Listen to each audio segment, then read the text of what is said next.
Hi, everyone. I am Erika. Welcome to By Design with Dr. Erika. Today on our show, I am joined by Lauren Kane. Lauren is a pitch strategist and founder of VC Worthy Business. Lauren helps entrepreneurs develop an attention-grabbing pitch that investors can't ignore. And after years of being in corporate, Lauren is using the skills she learned in corporate on the investor side of the table and bringing that knowledge to help support entrepreneurs looking for investor capital. And today we'll be chatting about her journey from corporate to working with entrepreneurs and being an entrepreneur. And this foreign area is foreign to me. This foreign area of acquiring investors and investor capital, those are all like foreign languages. But we're going to dive into it. So by the end of this, it won't be foreign to me and it won't be foreign to you either. Sound good? All right, cool. Lauren, welcome to the show. Erika, thank you so much for having me. I'm excited. I'm glad you are here. And, before we jump in, I have a random question for you. Hit me with it. Okay. So just so the audience knows, like all of the guests, they send like bios and things to me before the show. And you had aerial yoga on your list. Now, I have seen aerial yoga before and I'm terrified of it. So what made you want to try that? So I live in a very small community and there's a yoga studio here that has it. And I'm not a yoga person at all. I'm not flexible and, it's just not my thing. And the owner of the studio is like, I'm starting, an aerial class, which actually is happening right now. I skipped it to do this, which I only do like for really good stuff. I am so honored. But I was so nervous to do it that I actually was like, well, could we do like a one-on-one private first? Because I was fearful that I would like fall out of something onto my head. Right. And I hung upside down for the first time and realized it was my happy place. And I can hang upside down for a really long time. And I love to do flips and tricks. I don't actually do much yoga in it. That's the funny thing, is it's mostly inversions, hanging upside down, and strength, which is like climbing up and doing weird things. It's not like pink level aerial, but it's like we just have, it's like an adult play group where we get together and just have fun. And it's kind of almost COVID proof, because you need to already be spaced out so that you don't hit each other. And so, there's just a couple of us in the class anyway. And yeah, it's fun. It's just so much fun. Oh my gosh. I highly recommend it. I had to ask you about that because I'm like you. I was afraid I was going to hit my head or something or fall out. So I just had to get your perspective. But yeah.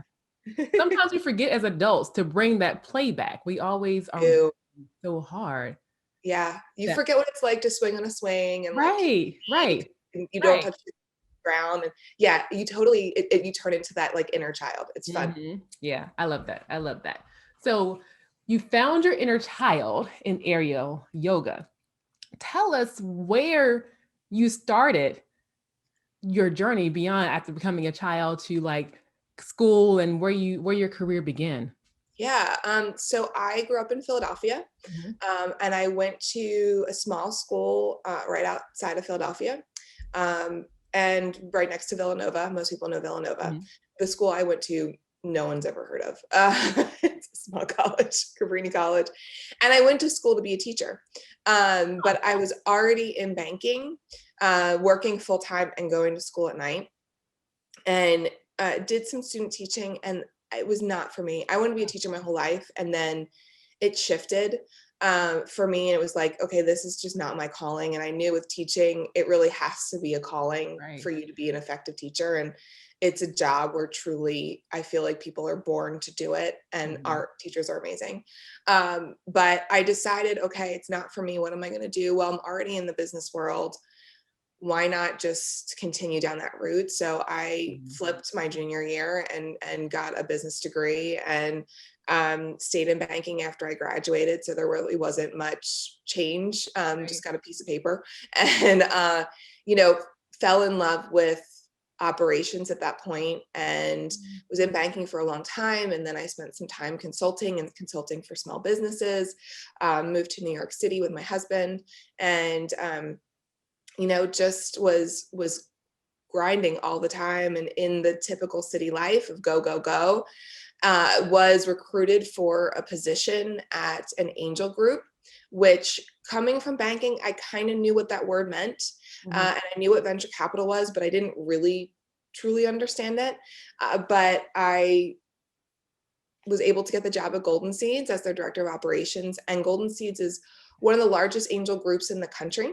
And what an angel group is, basically, is a group of people who write their own checks to invest in a company. They just do it together as a group. And so there's a formalized process to it.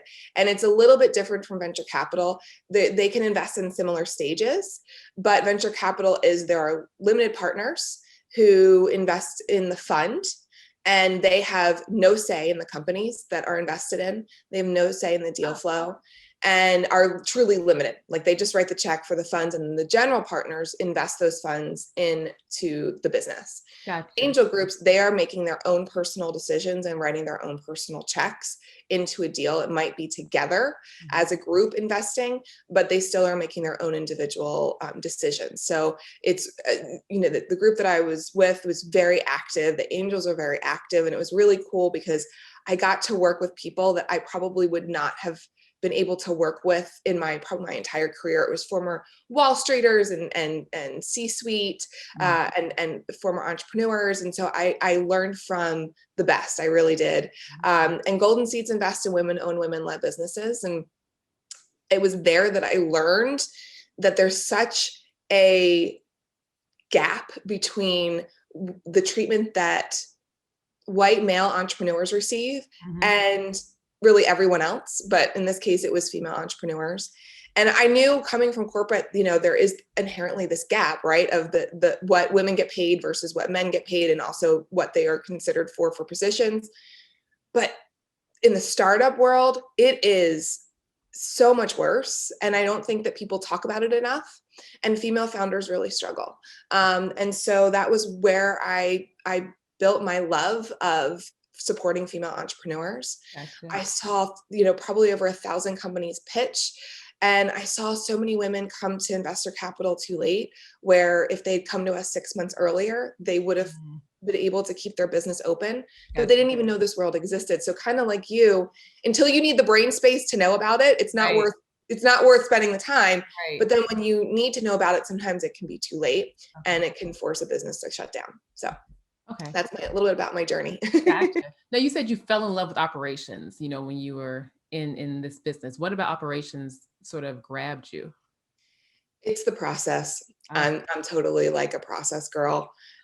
I mean, it's really one of those things that it brings me joy. So, when I left Golden Seeds, I was burnt out on being a director of operations and wearing all of the hats and doing everything and supporting a team and a business. And I was like, okay, I don't want to do it this way anymore, but I really love the structure. And there is something to having a structure in place and a process that yields a calculated result that at the end of it, that you're most likely going to end up with this product. And so that's really what I enjoyed about it. So it might be a little bit of the control freak in me. I'm not sure. I mean, I think we all have a little bit of control freak, a little bit of perfectionism, we're all a mix of everything. Yeah. Okay. So the process behind it. And so you were in corporate and then you started your company, right? Well, so not right away where it sits today. So I left and really was like, okay, I need a break from this world. I need a break from venture capital. And so I went to coaching school and received my certification. And I joked that I became a business coach when everyone on the planet became a business coach. And it was one of those things that I struggled. I'm like, hey, I have all this experience. I wanted to work with female entrepreneurs, and I really struggled to get clients. I would get a client and celebrate and then go, oh my gosh, I have to do that all over again. That was exhausting and not sustainable, and was trying all the things to make money and not being successful at doing all the things, because when you do everything, you can't be good at any one thing. Right. But really it took that going through that journey for me to, like, even though I knew that in my brain, the other side of my brain that was like, no, we need to, you need to make money, you need to hustle, was overriding that. Right. And I had someone say to me, well, why aren't you helping women with their pitches? And I had been asked from the time that I started at Golden Seeds, hey, could you help me with my pitch deck? Could you give me advice? How do I talk to investors? What are these random words that people throw out in the investor world? Like, this is its whole language, right? And so I'm like, well, that makes sense. Why don't I help women with their pitches and talking to investors and reaching investors? And so it was kind of one of those moments where I felt like someone slapped me upside the head. Right. And was like, you need to do this. Why don't you do this? And so that's where VC Worthy Business was born, and became a pitch strategist. And there's not really many people doing what I'm doing because I have unique experience. And I didn't know at the time it was so unique, but to have staff at an angel group is very rare. And Golden Seeds had a venture capital arm, so I got to see that in play. And so, I was very blessed for where I came from, my experience. And I'm like, well, I would be throwing it away if I didn't use it. Right. And so, and it's been fun. And right from the beginning, it was easy. And it was like I had never left, and in the best possible way. And so I'm like, oh, this is what people mean when you do the thing that you love to do. Right. Like, okay, I totally get it now. Get it. Totally get it. Yeah. So did you take any learning from, trying to start a business coaching business between that and starting your pitch business? Like, what learnings did you take from that experience? Oh my gosh, I learned so much. My God. The big thing was that it's not you build it, they will come. And I think every entrepreneur, and I still have a little bit of that. I think we all have a little bit of that. Like, I'm awesome. Right. The world is now, I've given them access to me. Right. How could they not see my awesomeness? Like, be grateful. Right. Here. Right. Where's the line? Like, who's first? Come on. And it just doesn't happen that way. And coaching is a very crowded space. And when I got into it 5 years ago, it was not as crowded, but I feel like it gets more and more crowded every day. And the big thing is not really knowing who you're talking to. Like, I was like, okay, I work with female entrepreneurs. That is so broad. Right. That doesn't help anyone paint a picture of who my ideal client is, let alone me or my ideal client. And so that was a big struggle. And I kept trying to niche down and niche down and niche down. But I was also, going after people who couldn't afford me. And, I know there are people out there that say, if people want to do it, they will find a way to pay for you. And I'm working with startups. I'm working with entrepreneurs that they might choose between me for coaching and to hire someone in their business that could change, right? That's, or someone part-time, or even, invest in what they're doing, their product. And I just couldn't rationalize that. And so for me, it was a big struggle until I made that flip of, I really need to be talking to people who have the means to be able to afford me, that have the means to, they're starting up their business. Maybe they've done it before, or maybe they, have a ton of seed money to be able to afford me, or they've taken in investor money so that it's there in the bank. And so that it's not a choice between, can I make payroll or do I pay Lauren? Right. And so when I made that change, it helped me further figure out, okay, who am I talking to? Who are my ideal customers and clients? Yeah. And I think that brings up a good point, because sometimes we start down this road of this business that how we think it's supposed to look and how it's supposed to work. And you kind of hold on to that because if I'm good, right? If I know what I'm doing, it should work. Right. I'm smart enough. It should work. Right. You have to kind of be open to saying, okay, it's not working. How can I change? What needs to change? Or how can I sort of redefine what I'm doing so that it is more profitable, beneficial, etc. So as an entrepreneur, you have to be ready to pivot really quickly. And I think COVID has taught entrepreneurs that in such a big life lesson that, we were all kind of in the same boat at the same time, where you have to make sure that if you're going along and a curveball is thrown at you, that you can protect yourself from it, or can catch it and say, okay, what am I going to do with this? Mm-hmm. How can I change? And, I mean, it's figuring out how you want to run your business is one thing, but I think to your point, it never turns out how you think it's going to turn out. Like, there are people who really fantasize about being entrepreneurs as like this amazing, amazing thing. And it is. Like, I get to pick my son up from school every day and I get to be present for him. And my husband works very long hours. So that's what we needed for our family. And that was my non-negotiable. But I work early in the morning before he wakes up and after he goes to bed at night. And, that's my choice, but it looks different than what I thought. And I had to make those conscious efforts to like, okay, I'm going to do what it takes. And it looks different than what I thought it was going to be. And yeah, I grieved for that for a little bit. I totally grieved for that. But giving yourself the space to grieve for what you thought it was going to be versus what it is sometimes opens the space up for something new and better to emerge. Yeah, I agree with that. I thought I was gonna be working like 9 to noon every day, lounging by the pool. That's what you see on Facebook, right? You see, here's my laptop, I'm by the pool, entrepreneur life. Yep. Hashtag greatest ever. Haven't put my foot in the pool yet. Right. I'm sitting here on email.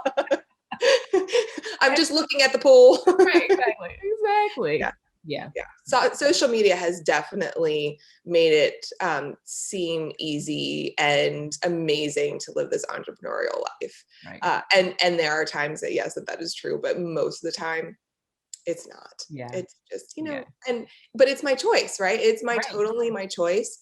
And I love it. And so that's the thing. It's if you love what you do as an entrepreneur, then then you're doing the right thing. If it feels like a grind for you and you're like, I can't, how long is this going to keep going?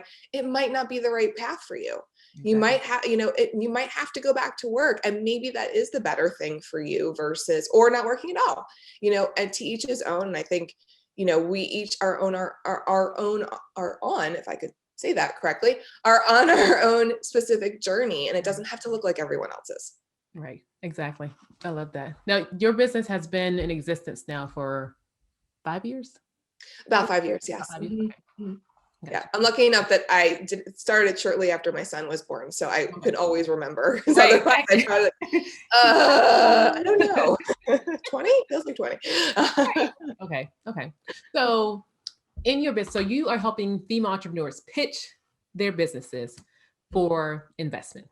So this is where I get intrigued because are there certain spaces or business types that are more likely to win pitches or? Yes. So if you're a service-based business, most likely not going to be something an investor is going to invest in. And a good litmus test of that is if you went away tomorrow, is your business solely resting on you being the face of it?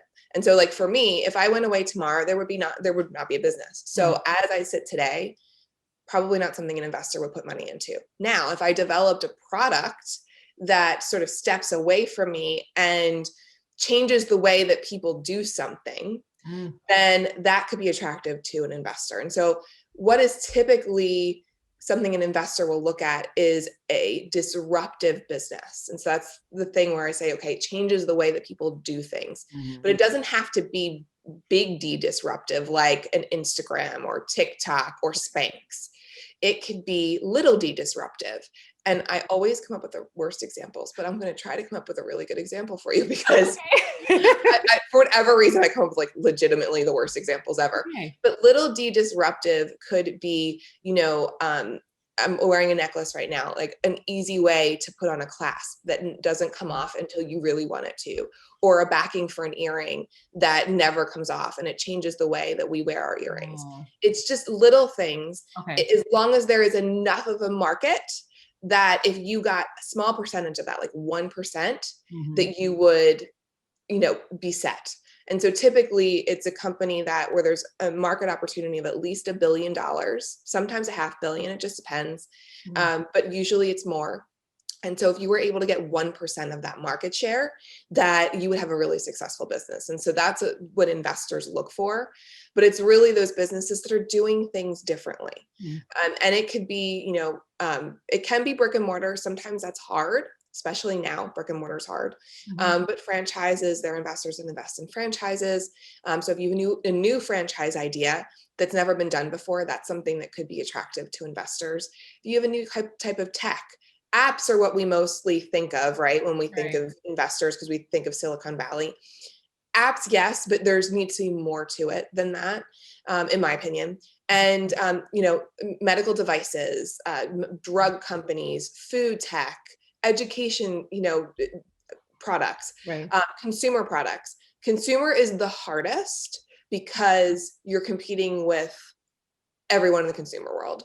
But I mean, take Spanx, for instance. I mean, she changed the way that women wore shapewear. And I mean, we now wear shapewear in our clothes where we didn't before, built in, because and you talk about it, because you never said the word girdle. No, back in the day, like that was painful. Yeah, but Spanx, and they're cute. Yes. I mean, you now you can get. I wore Spanx pants this past weekend out on a dinner date.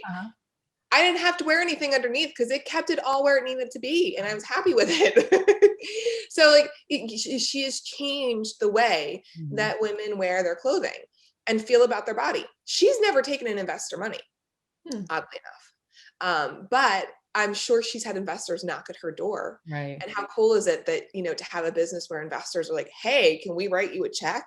I mean, that's the ultimate goal. But usually you need a check earlier on than that, because most of us are not independently wealthy to be able to start up a business and fund it on our own, or have the sales to fund the growth. And there's arguments on both sides of what makes more sense, to bootstrap or to take an investor money. And it's really, again, your own journey as an entrepreneur of what you want it to look like. So if you had the opportunity to take investor money, what would be the downfall to that as opposed to staying in the bootstrap space? You give up equity in your business. So you're giving up ownership. And so that is usually the biggest thing. And you will have to step away from your business at some point.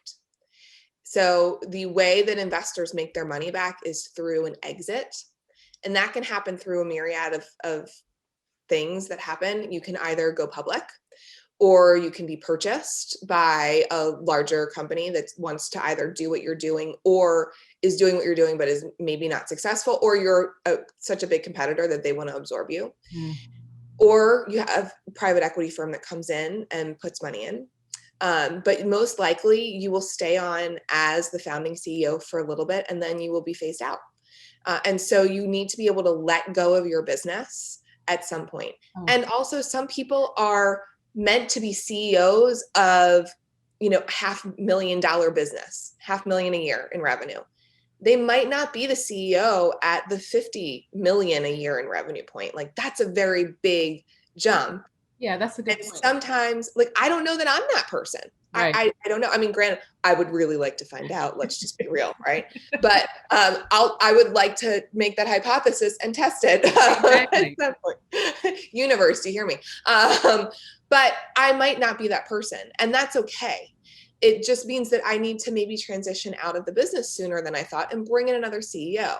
It doesn't mean that I'm going to give up all of my ownership. I still would have my equity in the business, my shares in the business, but I might not be the face anymore.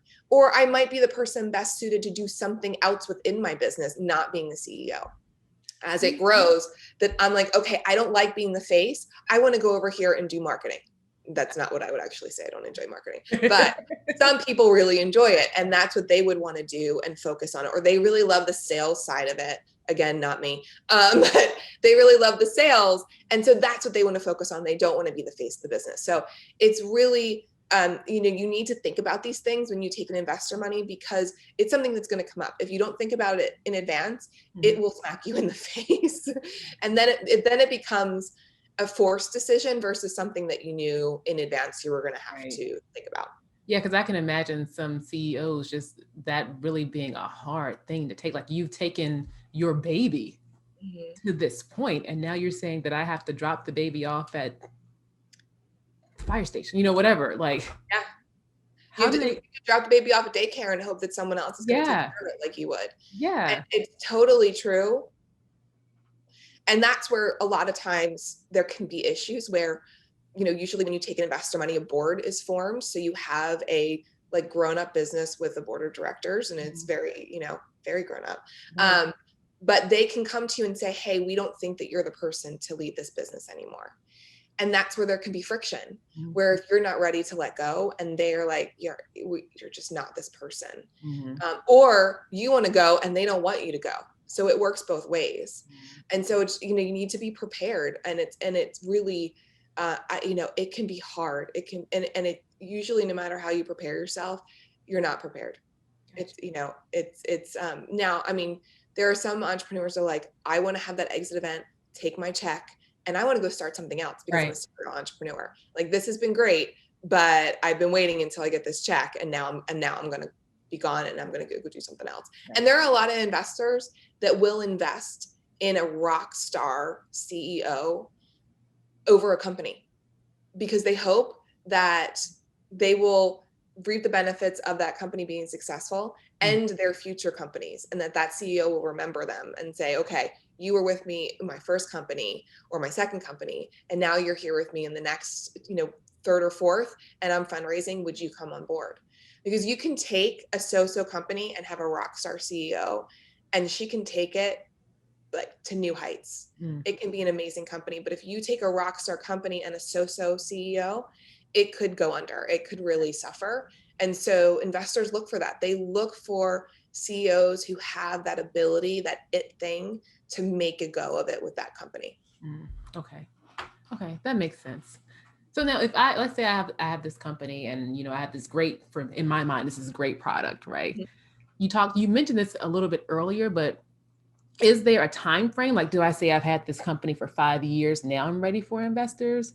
Or how do I really know when to contact you, to help me get this type of investing? There's never a right time. Like having a kid. It's exactly like having a kid. There's never a right time. So you can really seek investor money even at the idea phase of starting a company. So there's not a right, like, okay, we're at this point, we're at the 2-year mark, we're making this number in revenue, let's go out and seek investor money. Usually it's, okay, we either started a company, and for instance, I have a client who has a robotics company. She needs money to even create the actual, test product to go and say, okay, we want to test this. I need help building this machine. I don't have a spare 2 million sitting around, Right. 2.5 million. So she needs money to build out what she's doing. Now there are companies that they've been in existence for a year or two and have revenue, and maybe they're at $100,000 or $200,000 a year in revenue, and they're like, okay, we're stuck at this point. We can't grow. We, for whatever reason, can't grow past this point.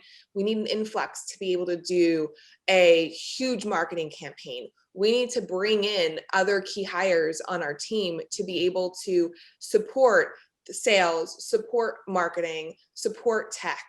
So we need to bring in $1 million, but we know that $1 million will help us get to $5 or $10 million in a couple years.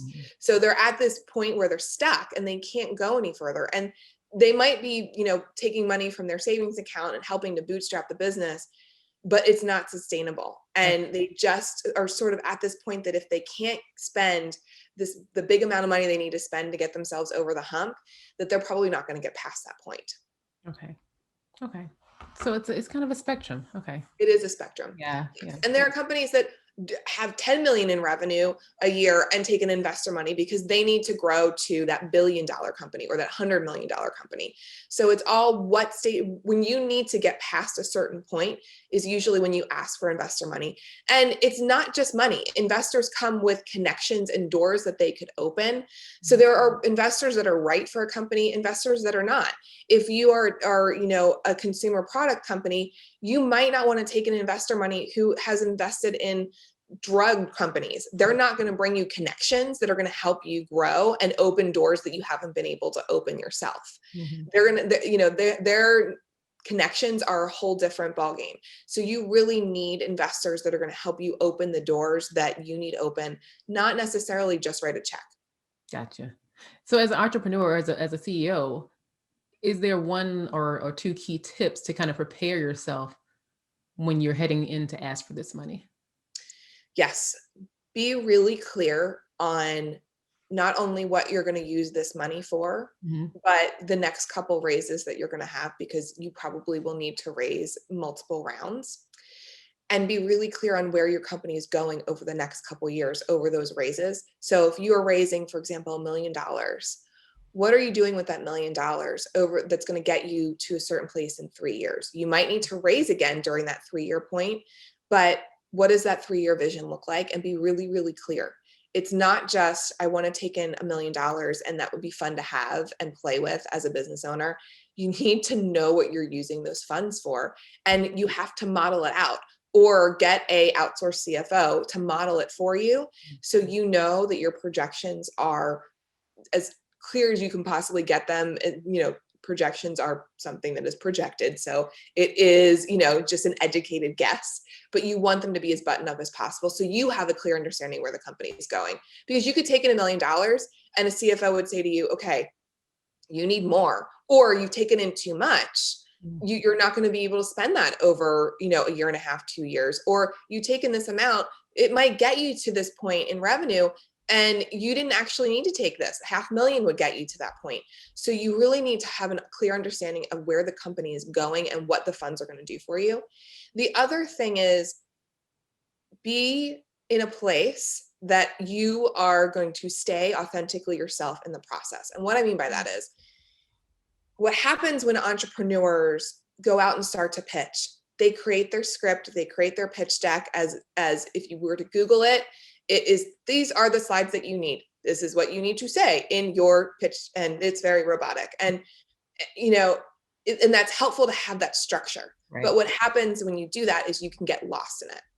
An investor needs to feel a connection to you as the entrepreneur, as the founder. You need to shine through. And so you need to stand in that place of creating your script as it makes sense for you. Yes, you need to include your financials, who your customers are, the size of your market, who the competition is, a little bit about you, the biggest part, the problem that your customers have, and the solution, which is your company. You need to include all of that. But you can do it in your own way, and you can do it in your own language, so it doesn't feel like it's something you have to memorize, like it's a script for a movie. It's something that flows from you and that you are able to then come through, and an investor feels a connection to you. Because once they feel a connection to you, whether they realize it or not, they're more likely to say, okay, I'm intrigued. I want to hear more and talk about possibly doing this thing. And so be clear on that, because you're going to get a ton of feedback. And if you start to make changes based on that feedback, then also your pitch is not yours. So you follow these instructions of how you need to structure it. It's not you. You listen to all this feedback on what you need to do and you make all these changes, still not you. And then people sit there and go, I'm not able to raise any money. No one's giving me anything. I can't get past the pitch point. It's because they have no idea who you are. And that's important. That makes sense. So I have a strange question that just came in my head. Because we're talking about showing up and being authentic. And, when you're doing these pitches, of course, I'm imagining Shark Tank. You get a little bit more time than that. What? You get a little bit more time than that. Okay, good. So I'm thinking of just the different types of people that exist, right? And I can imagine an introvert, like being terrified of doing this. I'm sure they're introverts that have done it, but how do they do that? Like, how can you? Well, I'm an introvert. Okay, me too. So, hey, nice to meet you. Yeah, I'm a total introvert. I'm an introvert extrovert. So I can, or an omnivert, or I forget what it's called now. There's some phrase for who we are, because I have a feeling you're probably the same way. Like, we can turn it on and we can turn it off. Exactly, but I'm exhausted. Oh yeah, I will go rest after this. Yeah. It doesn't matter what type of person you are. Yes, an extrovert can turn it on. Sometimes extroverts need to actually dial it down, because that's when it starts to come off as like, hey, I got this thing for you and it's amazing. And I want to know about you and connect, and let's not really talk about the thing, but let's, chat. An introvert tends to be very good at listening and having an understanding of, once they pitch a couple times, okay, this is what people in the room are receiving Mm. and receptive to, or even people on Zoom. Like, they tend to step back and really are able to assess what is needed of them. It again goes back to the script being yourself. If you can pitch and talk about your company confidently, as you know it, it is your child, you created it, and you put it out into the world. And so you should easily be able to talk about it. Right. And if you come from that standpoint of, you created the numbers, so the sales numbers of how you make money, you created those numbers, you know them. The financials, not so scary, again, you created those numbers. You know who your competition is because you looked them up before you started your business. You know who your customers are because you're doing business with them, or you've done customer discovery, so you know them well enough. You know how to talk about all of it. It's just putting it together where it feels right. Right. And it just feels like, how you're having a conversation with a friend describing your business. It doesn't have to feel like it's a scary standing in front of a room of 100 people. Sometimes introverts have to work through it a little bit more before they're able to do it. But if you know that, like, hey, I'm just talking about this thing that I created and how amazing it is and how amazing I am, then they're usually okay. Right. And that kind of ties back into what you talked about earlier when you were looking at teaching and how Mhm. it didn't fit you. It's Mhm. finding that space that really, to your point, is you and what you really love. And Yes. if you love something, you can talk about it all day. I love cookies. I could talk about them all day. Oh, So can we it's talk finding about that cookies? No. peanut butter, oatmeal, anything. Oh, Yeah. oatmeal. I love Yeah. oatmeal for some reason. I don't know why. Okay. So now if a female entrepreneur were to come work with you, what would that look like? So we start with the pitch first and Mhm. foremost. And so it's really getting that script in the deck where it feels like, okay, it is the entrepreneur, they are shining through, and covering all of the necessary things they need to cover. We focus on really making a connection with investor right out of the gate. And so if you do that right from the beginning, you can keep that relationship going throughout the pitch. And that's important. That's so important. And then we talk about, okay, who are the right investors for you? Because not every investor is meant for you. And making sure that an entrepreneur is not pitching from a place of desperation. Mm, Like, okay, I just want to check. So whoever will listen to me and write me a check, I will take in their money. That's usually going to hurt you more so than help you. yeah. And so making sure they're pitching to the right people. And if you're pitching to the wrong investors, they're probably not going to give you a check anyway. So you're beating your head against the wall. And so being very strategic. What does the communication look like for investors? How are you reaching them? How are you getting those warm introductions? If I have connections, how do I make those warm introductions where you shine best Mm. through the whole process? And so it's really having that strategy, again, that process from beginning to end. And I'm there typically from a time an entrepreneur begins their raise until they've closed their round, or if they're actively fundraising, coming in and helping them like clean some things up and figuring out what's not working, getting it to a place where they feel comfortable and that it starts to work, and then through the time that they close. Gotcha. I also do occasionally a couple times a year where it's like a 30-day get you ready to go, get your pitch ready to go. And after 30 days, you're like off to the races and can go, talk to investors, and you don't necessarily need me. So yeah, I mean, it's really, I try best that I can to meet the entrepreneurs where they are, because every company is different. So every fundraising process looks very different. Right. Okay. Gotcha. That makes sense. Love it. I've learned so much now in this time. There's a quiz later, so hopefully you remembered it all. Okay, with open book, like, can I go Yeah, back? sure, that's fine. Okay. So, in your mind, if you could give one tip to a female entrepreneur that's sitting out there thinking, you know what, I think I want to look into this investing space, but I'm scared. What would you say to her? You have all the power. Mm, And it might not feel that way, but you have the power. You and your business have the power to make investors money. They don't have the power. mm. They are lucky to be able to invest in your company and go on the journey with you. And, it will make both of you wealthy. So you have the power, and hold on to it. I love that. Yes, you have the power. Thank you, Lauren. Thank you so much for educating us, Lauren. This was awesome. This was I awesome. love it. I love it. Thank you. Now, we're almost done. We're almost out of time, but I can't let you leave without doing our Fab Four. Okay. And for those that are just joining for the first time, our Fab Four, if you don't know me, I'm a little bit odd. So I like to ask random questions at the end just to wrap up and have fun and just let you know the guest a little bit better. So, Lauren, they're just random questions. Give the first answer that comes to your mind, not a lot of thinking to it. Okay. Are you I'm good? ready. I'm ready. Okay. Okay. Let's go. First one. What's the strangest food you've ever eaten? Ooh, that's a really good question. I don't know. I'm a foodie. So, frog's legs. Okay, I've had those. Yeah, Yeah. they Yeah. weren't bad. I'm not gonna have them again. Yeah. It was like a one and done for me, but yeah. Exactly. Yeah. Okay, Yeah. I like that. Mhm. All right. All right, number two. If you had a magic wand, what three things would you change about the world? Oh, that's a loaded question right now. Mm. Um, I that Black Lives Matter wasn't a thing, and it was, we were all, we were all able to have the same rights and live in the world the same way. Mhm. Um, that I could have more time with my family. Mm. Um, my son's young and fun, and never want that to change. Right.